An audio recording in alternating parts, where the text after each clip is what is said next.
A temperança na vida cristã, esta é a lição número 12 da classe de juvenis. E o que é temperança? Você sabe o que é temperança? Os hinos sugeridos são 126, 371 e 613. Imagina, por exemplo, que você vai fazer um arroz e você acertou a medida do sal. Isso quer dizer que você teve temperança. A temperança dá a ideia de tempero. Ou quando você vai fazer o café e você acerta a dose do açúcar, você também foi temperado. A temperança tem muito a ver com este negócio, ou seja, você saber lidar com uma pessoa de uma forma e saber lidar de uma outra pessoa com uma outra forma. Às vezes tem pessoas que são mais salgadas, outras mais doces, outras azedas, outras amargas.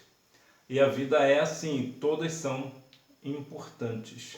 Até porque cada pessoa consegue nos moldar. Por exemplo, se você conhece uma pessoa que é muito salgada, você não vai ser como ela. Você vai querer ser melhor, ter temperança.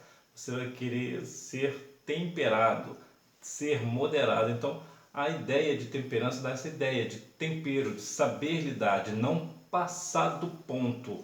Você saber exatamente o ponto exato. E isso que é a ideia da temperança. É sobre isso que eu vou falar com você hoje.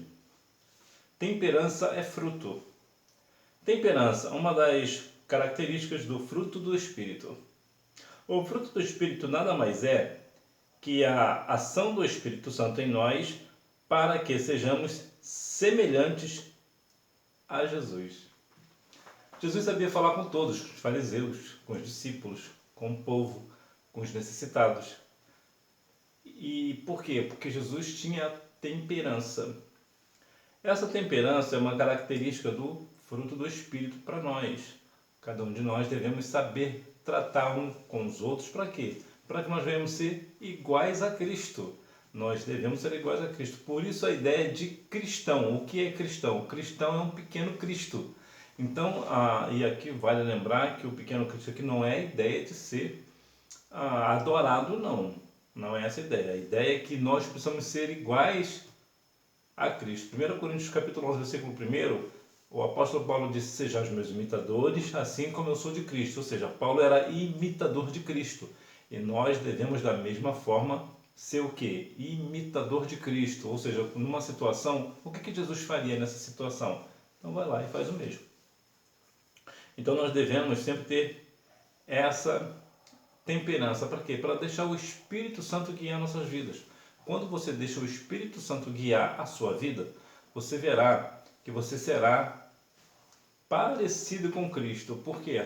Porque você tem o fruto do Espírito, que é a temperança. Portanto, é importante que nós venhamos permitir que o Espírito Santo nos guie nas nossas situações, para que nós venhamos saber dosar, saber o ponto exato, para não falar aquilo que nós não devemos, e muito menos fazer aquilo que nós não devemos fazer. O exemplo do atleta. A rígida disciplina do atleta, que se abstém de certos alimentos de recreação e de tantas outras coisas, é por um propósito definido. Que tenhamos a mesma temperança para lutar e vencer na vida cristã. É interessante a ideia do atleta, se bem que para nós existe uma diferença. Por quê? Porque o atleta que vence, que chega primeiro, é aquele que vence aquele que chega primeiro. Então, se numa corrida, por exemplo, aquele que chegou primeiro vencerá a corrida. É diferente para nós só nesse aspecto. Por quê? Porque na jornada cristã não importa quem vai chegar primeiro, todos chegaremos. E mesmo aquele que chegou primeiro e o que chegar por último, vamos assim dizer, ganhará ao mesmo tanto. É importante também notarmos o seguinte: no sentido de chegar primeiro, ninguém chegará primeiro, todos nós chegaremos juntos. Porque quando Jesus vier buscar a sua igreja, os vivos serão arrebatados e os mortos serão ressuscitados. Então todos encontraremos Jesus nos ares. Então todos chegaremos primeiro, chegaremos juntos nesse sentido. Mas no sentido humano, quando alguém parte para a eternidade, claro, uns vão chegar, partirão para a eternidade primeiro do que os outros. Sempre terá um que vai chegar depois. Mas todos venceremos. Por quê? Porque o importante é permanecer fiel a Cristo até o fim, ou seja, até o final da vida, até partirmos para a eternidade. Mas você observa bem a ideia do atleta. O atleta, ele se abstém de muita coisa, por exemplo. Você pode agora estar com um pedaço de pizza, né? Com refrigerante. O atleta não pode, a não ser casos específicos, um momento que ele pode fazer em 45 dias, por exemplo. Imagina você ficar 45 dias ou até mais sem comer um pedaço de pizza ou beber um refrigerante. Por que o atleta faz isso?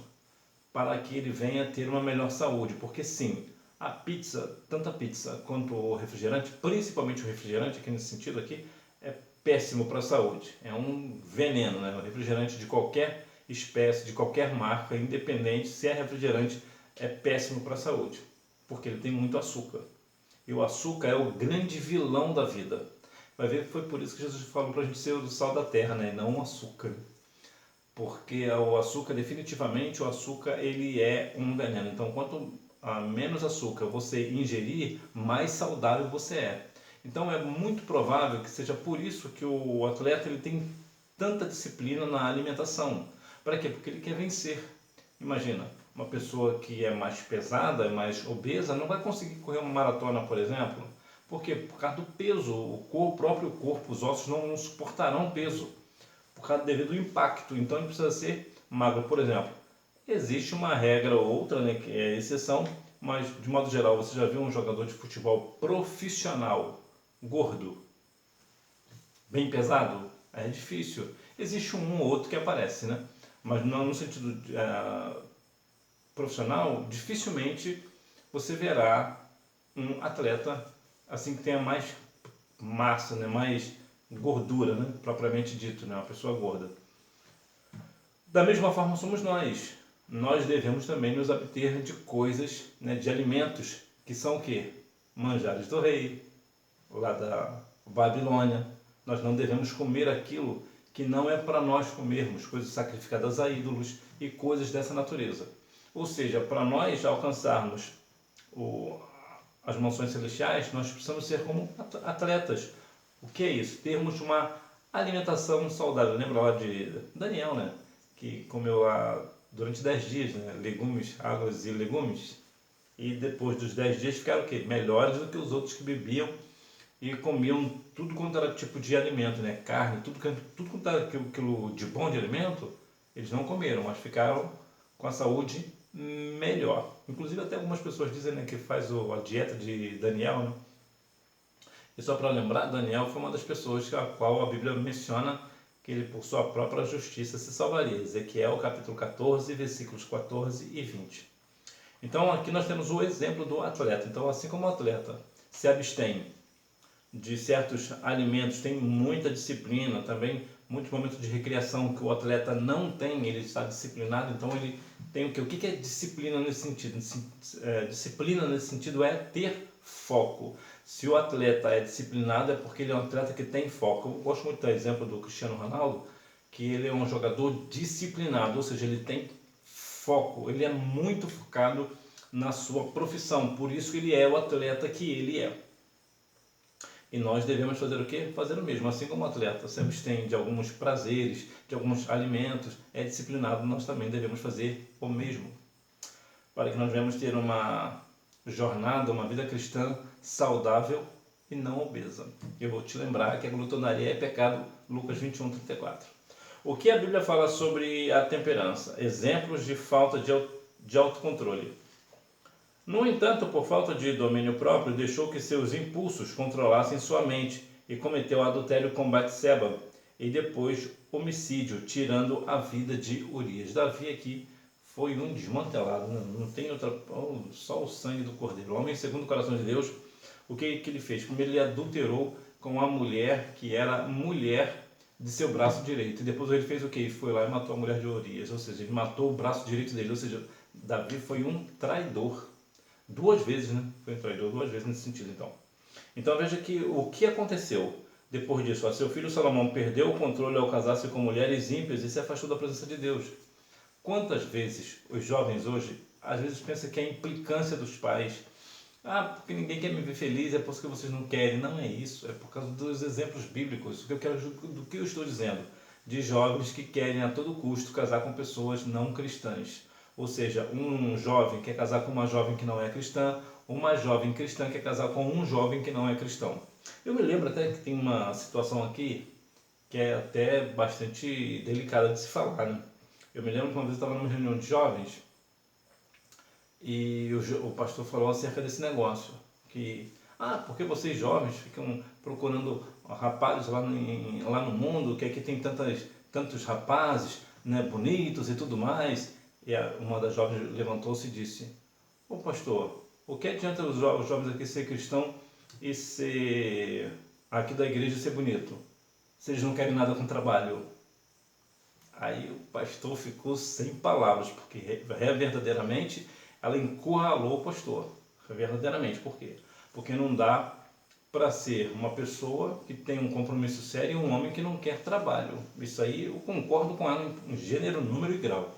No entanto, não é por isso que você vai procurar uma pessoa fora da ideia do evangelho. O que você faz? Você procura uma pessoa, ainda que seja de uma outra igreja, uma pessoa cristã que também seja uma pessoa trabalhadora, um homem trabalhador. É claro que você, como uma jovem, não vai querer trabalhar, não vai querer se casar, ter compromisso com um jovem que não tem trabalho, um jovem que não é que não tenha trabalho, um jovem que não seja trabalhador, porque pode ser que ele esteja desempregado, né?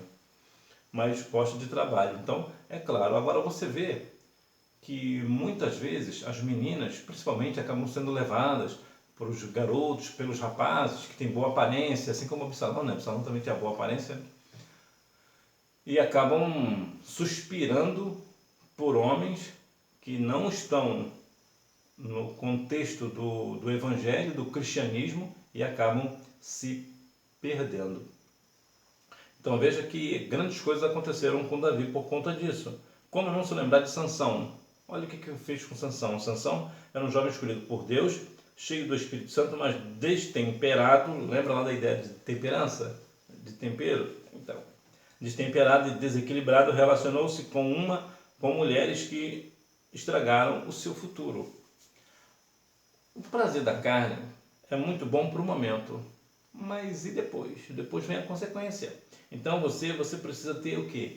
Cuidado, você precisa ter temperança. Por quê? Porque a temperança na vida cristã vai te dar uma vida cristã próspera em todos os sentidos, inclusive na questão financeira. Então é necessário que você aí tome assim boas decisões com a sua temperança, para que assim você não tenha assim uma falta de autocontrole e por conta disso tenha grandes prejuízos, assim como Davi teve. Davi não teve temperança e acabou fazendo coisas que não agradavam a Deus, e as consequências vieram, e as consequências foram terríveis. O que falta de temperança produz? Do que adianta buscarmos o poder de Deus se não temos o controle de nossos apetites carnais? Isso aqui é perigoso, né? Paulo deixou claro que nós temos paixões carnais e que elas são poderosas, mas que precisam ser mantidas sob controle. Existe uma empresa que diz uma coisa que eu acho muito interessante, uma empresa de borracharia, uma das maiores borracharias do mundo. Ela fala, o slogan dela, eu acho um slogan muito interessante, sempre gostei muito do slogan dela, que diz que potência não é nada sem controle. E é verdade. Porque o que adianta a pessoa ter poder, e até na questão divina, né, ter poder de Deus e não ter controle sobre esse poder, sobre a questão de ter temperança, de saber usar o momento exato de usar. Então, a falta de temperança, o que produz? Produz paixões carnais, pessoas que vão se perder por conta da concupiscência da carne. E essa concupiscência ela é poderosa, ela tem um forte apelação para os jovens. Então, o jovem, principalmente aqui na questão da carne, do desejo carnal, é muito forte, justamente porque o jovem ainda não tem muito controle sobre essa questão desse desejo. Eu já falei aqui uma outra oportunidade, vou falar mais uma vez. Imagina, por exemplo, como eu gosto de deixar claro a ideia do desejo carnal. Se você gosta de pizza, por exemplo, mas se você nunca comeu uma pizza de um determinado sabor, tá tudo bem. Você nunca vai sentir falta dela. Por quê? Porque você nunca experimentou. Mas no dia que você experimentar e você gostar, você vai querer sempre. O desejo carnal é a mesma coisa. Enquanto você não toca não tem uma vida sexual, né? uma vida íntima, né? Uma vida sexual, você nunca experimentou, tá tudo bem. Mas no dia que você experimentar, você vai ver que é bom. Porque de fato, o sexo, ele é prazeroso, ele é bom, ele é saudável para o corpo também. E até para a mente, o sexo em si, a relação sexual é extremamente importante e extremamente bom. Entretanto, é para o casamento. Porque a questão vai causar grandes questões. Por exemplo, os grandes problemas. Vou te dar um exemplo prático. Você talvez tenha um sonho de ser um médico, por exemplo, uma médica, ou um advogado, ser milionário, entre outras coisas. Agora, imagine que agora você tem um filho. Não tem vida estabilizada, não tem trabalho, agora você terá que trabalhar em qualquer coisa que aparecer. Por quê? Porque você ainda não tem uma graduação, você ainda não se formou profissionalmente. E agora, o que você faz para manter essa criança? Para manter a esposa? Então, né, ou a namorada, né, que algumas pessoas não casam, né? Mesmo tendo filho, tem umas pessoas que não casam. E aí, como é que fica? Os seus sonhos vão por água abaixo. Por quê? Porque a probabilidade de você conseguir se projetar na carreira profissional depois de ter um filho é muito, mas é muito pouco provável. A não ser que você já venha de uma família rica, uma família milionária, que aí o pai e a mãe vai te manter a sua vida abastarda, né? Uma vida milionária, e você assim consiga levar para frente seus projetos. Fora isso, vai ficar muito ruim para você, hein? Então, por isso, não experimente a questão do sexo, porque você vai experimentar e você vai gostar, porque de fato o sexo é bom. A falta de temperança afeta a mim mesmo quando não domino a ira. No momento da ira, é claro que nós falamos coisas que nós não devemos. Nós falamos coisas que não devemos. Está com raiva? Cala-te. Até porque Shakespeare fala uma coisa que eu acho muito interessante, que diz que você tem todo o direito de estar com raiva, mas isso não te dá o direito de ser cruel. E no momento que nós estamos com raiva, nós somos sempre cruéis. E não é justo nós sermos cruéis com pessoas que durante toda a vida foram boas conosco, de repente no momento de ira nossa, nós acabamos falando coisa que não devemos, fazendo coisa que não deve. Então, estar no momento de ira, lembra que Jesus falou? Ireis, mas não pequeis. Ou seja, nós temos o direito de ficar irado. Nós temos o direito, um direito nosso. Alguém fez alguma coisa contra você, você tem todo o direito de ficar irado. Mas não reaja. É difícil? Claro que é difícil. Como já falei aqui outras vezes, Jesus não te chamou para uma questão fácil. É difícil? Claro que é difícil. Mas você precisa ter o quê? Autocontrole. Até para evitar as brigas, né? A questão da inveja também é outra questão também que a falta de temperança produz, né? Que é a inveja. O que é inveja? É ter desejo por aquilo que não é seu. Você viu um celular de última geração, agora você quer ele porque o seu coleguinha tem, a sua coleguinha tem, então agora você quer também. Mas espera aí, você consegue comprar um celular desse? Não. Então por que você está invejando aquilo que você não pode ter? Então a inveja não é da parte do Senhor. Algumas pessoas até dizem, né? Eu tenho uma inveja branca. Outros dizem uma inveja santa. Eu não sei quem foi que inventou esse negócio. Tanto inveja branca quanto inveja santa não existem. A inveja é inveja e é perversa, é cruel, é ruim. Não é para você. A glutonaria, como eu já falei, a glutonaria, o que é glutonaria? É aquela pessoa que come demais. Né? Come e bebe além do que se deve. Né? A Bíblia diz em 1 Coríntios 10, 31, né? Ou é 34? Que quer comais, quer que bebais, fazer tudo o quê? Para a glória de Deus. Então você está comendo para a glória de Deus? Como é que você está vivendo? Como é que é o negócio? Acho que é 2 Coríntios 10. Não é essa a referência não. Mas a Bíblia diz que quer comais, quer bebais, fazer tudo para a glória de Deus. Então, Quando você come e bebe demais, você não está para a glória de Deus. Isso é glutonaria. E a glutonaria leva para o inferno. Também afeta o meu próximo quando eu dou lugar à lascívia. Eu não vou nem entrar nesse negócio de lascívia, eu não vou nem entrar nesse ponto. Inimizades. Quantas pessoas dentro da igreja que têm inimizade contra os outros? Só o sangue de Cristo. Acontece conosco? Claro que acontece. Há momentos da nossa vida que nós temos situações que nos deixam completamente perplexos, nos sentimos injustiçados e por isso nós deixamos de conversar com um e com o outro, né? Temos inimizades dentro da igreja, mas não deve ser assim, até porque a falta de perdão também leva para o inferno, como vemos lá em Mateus 6,15. E as questões das desavenças, que vai também entrar nessa ideia de inimizade, né? Quantas pessoas com desavenças dentro da igreja, só o sangue do Cordeiro. A igreja é a casa de oração, é a casa de nós adorarmos o nome santo do Senhor. E nós devemos estar assim, em santidade. A temperança e seus benefícios, autocontrole no que pensa e sinto. Nesta luta travada entre os desejos da carne e o espírito, nossa mente pode absorver ideias, planos e situações que não agradam a Deus. E por isso mesmo temos que ter uma mente renovada.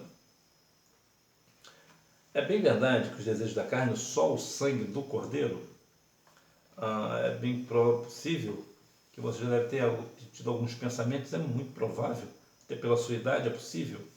Eu até creio que não, espero que não, mas é muito possível. E você acaba fazendo o quê? Absorvendo ideias. Você começa a ficar maquinando, mas e se eu fizesse aquilo? Tudo ali, principalmente ali na questão carnal, né? Principalmente isso. Né? Começa a ter planos e situações que não agradam a Deus. Por exemplo, até essa relação entre aluno e professor, aluno e professora, aluna e professor, é perigoso muito contato.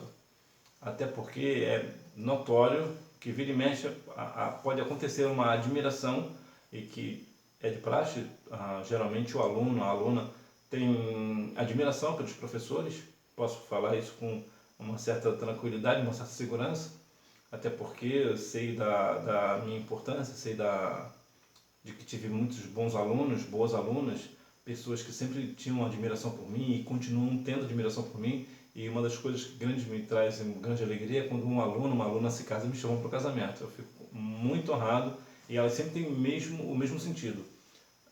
É muito honroso ter no meu casamento o meu professor da Escola Bíblica Dominical. Então isso para mim é algo que não tem preço, tem valor. Então, apesar disso, há algumas situações específicas que acabam, as alunas principalmente, né, no meu caso, as alunas acabam pensando um pouquinho demais e acontece o quê? Tendo pensamentos comigo. Então é perigoso, né? O que acontece nesse sentido? O que se fazer nesse sentido? Vai deixar de ir para a Escola Bíblica Dominical? Não. Basta pedir perdão ao Senhor e continuar a vida sem ter pensamentos, porque os pensamentos virão. Não adianta alguém falar, não acontece pensamento porque eu sou uma pessoa santa. Mesmo as pessoas santas, eu me lembro que certa vez um pastor disse o seguinte: eu vou para a igreja porque na igreja eu peco menos. Ué, pastor, você não deixa de pecar na igreja? Não, na igreja eu só peco menos, mas eu continuo tendo, de vez em quando, passo alguns pensamentos sobre a minha cabeça. E era um pastor sério. Por quê? Porque acontece mesmo, não tem como fugir disso. Mas tu não pode fugir dos pensamentos, do pensamento virá. O que você pode e deve fugir é da atitude que esse pensamento vai te provocar. Isso aí você tem que evitar, isso aí você não pode fazer. Você teve um pensamento malicioso e vai lá e colocar ele em prática. Isso não. Autocontrole no que eu vejo e no que eu falo. Jesus disse que se os teus olhos forem bons, todo o teu corpo terá luz. Mas se forem maus, todo o teu corpo será tenebroso. O que você anda vendo aí? Não precisa comentar, não precisa falar. A não ser que você se sinta muito seguro para responder. Mas no que diz tocante ao que eu vejo, principalmente nós homens, né? Nós os homens somos muito visuais, a mulher é sensorial, o homem é mais visual. Então, o que que eu tenho visto? O que eu vejo na internet, por exemplo? Quais são os sites que eu visito, né? Então, isso aqui é muito perigoso. Por quê? Porque se os meus olhos forem maus, ou seja, se eu ver o mal, se eu ver aquilo que não cabe a mim, principalmente a questão da carne, nessas questões de pornografia e coisas dessa natureza, o que acontece? Todo o meu corpo será o que? Tenebroso. Por quê? Porque eu estou vendo algo que não agrada a Deus, consequentemente, o meu corpo responderá a esse estímulo de uma forma pecaminosa. Da mesma forma, aquilo que eu falo. Tiago chegou a dizer que a pessoa que consegue controlar a língua controla todo o seu corpo. Agora, quem é que consegue controlar a língua? Ainda mais em momentos de raiva, momentos de ira. Quem é que consegue se controlar? É muito difícil. Por isso eu digo, no momento de raiva, de ira, eu sei que é difícil, mas controle-se. Mantenha-se em silêncio. Até porque se você conseguir se manter em silêncio, você vencerá a briga. E melhor do que vencer a briga, você não terá nenhuma consequência. Por quê? Porque você não disse nada. Uma vez que você não disse nada, você não reagiu, ninguém pode te acusar de absolutamente nada. Por isso, temos que ter autocontrole. Jesus, o perfeito exemplo de temperança.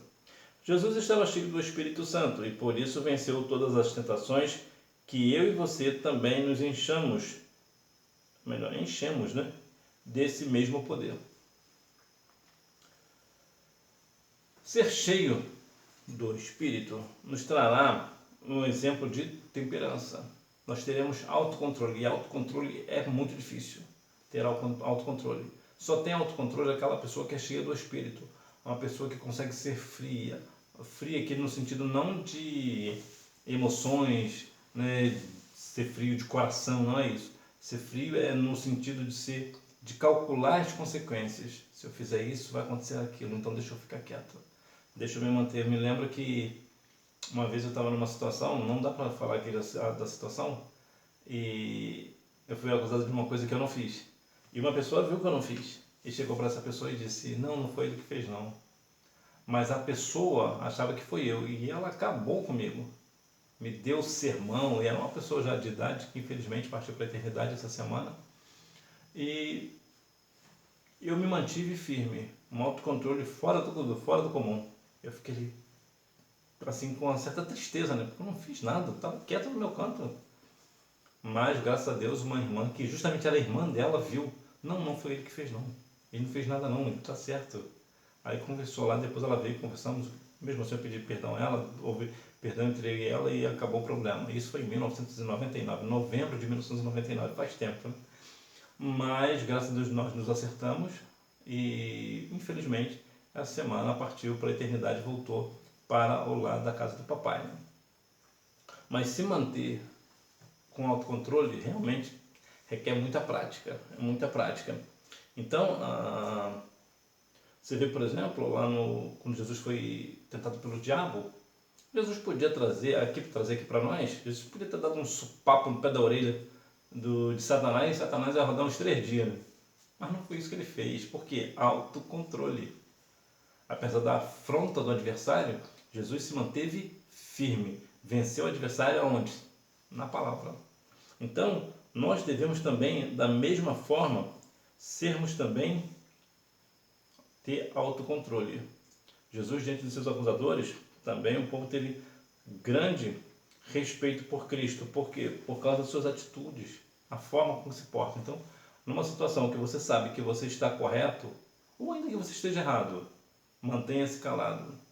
O silêncio, ele vai fazer você vitorioso em muitas questões. É claro que quando você for ofendido, ou né, alguma pessoa te ofender, é claro que você tem que partir, não para cima, mas você precisa, de uma forma argumentativa, mostrar para a pessoa que a pessoa está errada. Uma das coisas que você pode falar, por exemplo, que vai fazer você se sair bem muitas das vezes é o seguinte: quando uma pessoa te ofender, você vira-se para ela e diga o seguinte: você me ofendeu, era essa a sua intenção?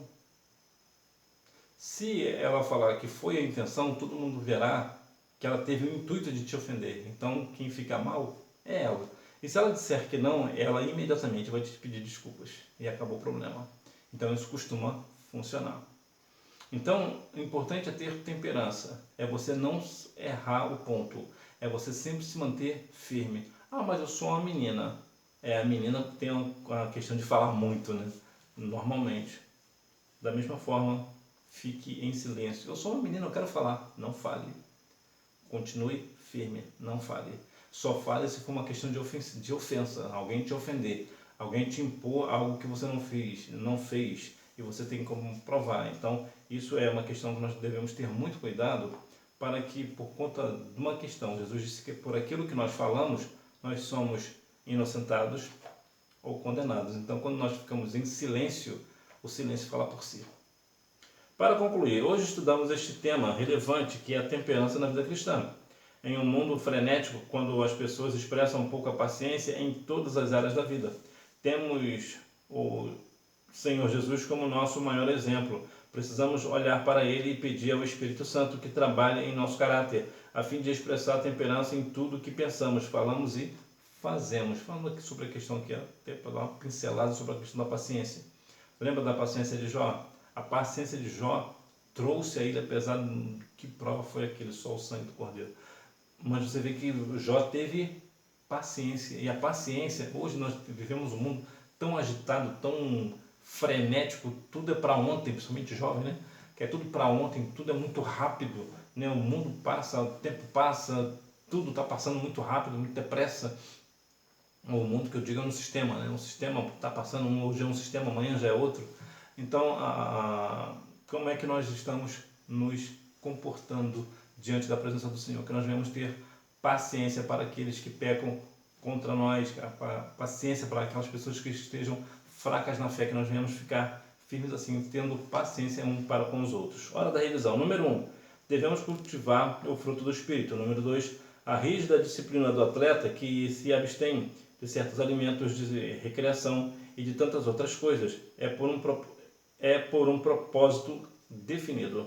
Número 3. Davi, Salomão e Sansão. O maior exemplo de temperança é o nosso Senhor e Salvador Jesus Cristo. Número 4. Porque a Bíblia afirma que precisamos estar sempre prontos para ouvir, mas tardio para falar e se irar. Além disso, o apóstolo Tiago afirma que aquele que consegue controlar a língua pode controlar todas as demais coisas. Tiago capítulo 3, versículo 2. Que Deus continue abençoando a sua vida e que você continue tendo paciência e temperança na vida cristã. E você me vê na próxima aula, se Deus quiser. Tchau!